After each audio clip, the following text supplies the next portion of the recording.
Greetings, all my frogs and pollywogs. I hope you're all staying fresh out there.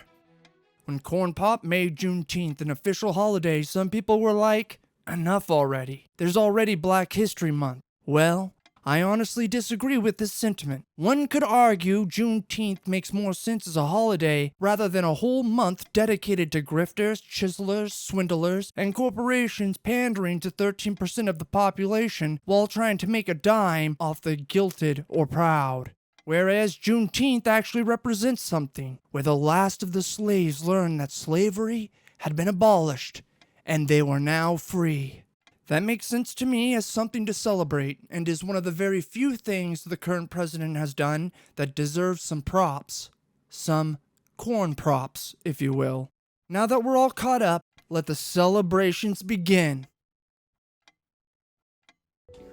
Dear Black people, Juneteenth is our day. You don't have to feel any kind of way about white people not being included in Juneteenth, because they are included in Juneteenth as the descendants of enslavers. Juneteenth should be about unity. Why? This country is not about unity. Juneteenth is an American holiday. If you're not going to teach true history in American schools, then don't come trying to take Black holidays and call them American holidays. The point is that Black folks can be all right celebrating a day for Black folks without feeling like we have to include other folks.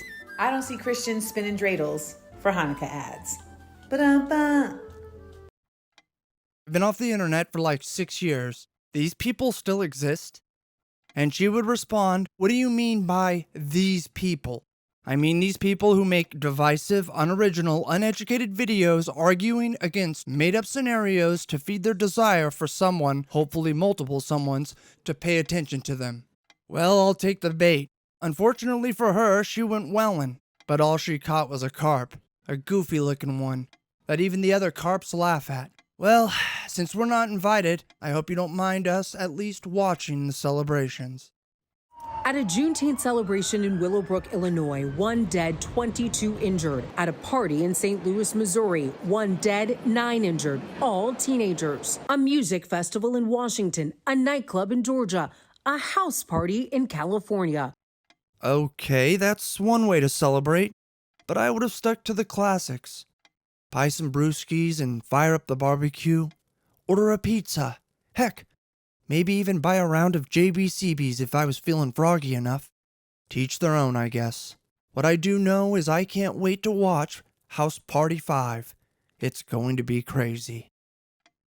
A Juneteenth celebration in Willowbrook, Illinois turned violent early Sunday morning when officials say at least 20 people were shot, one fatally, while others suffered what officials are calling graze injuries.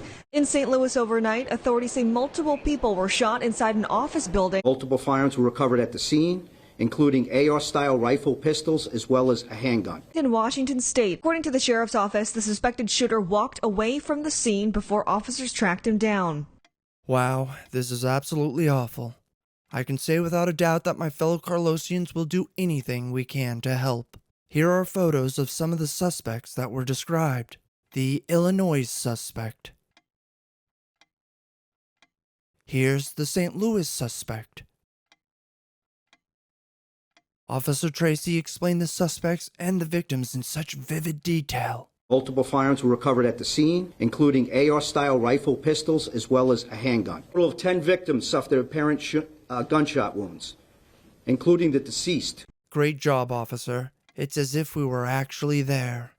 Fortunately, the Washington suspect was apprehended. The shooter continued to shoot randomly into the crowd, and the suspect was eventually taken into custody.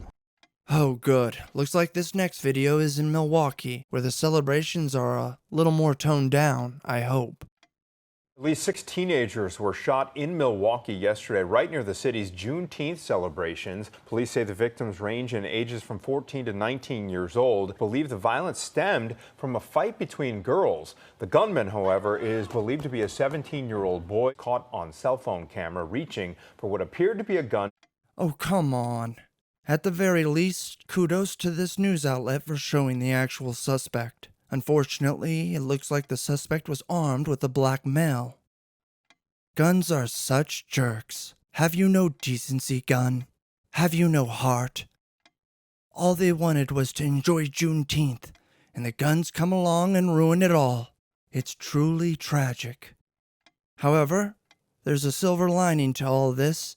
At least Snow White showed up and tried to celebrate Juneteenth with them.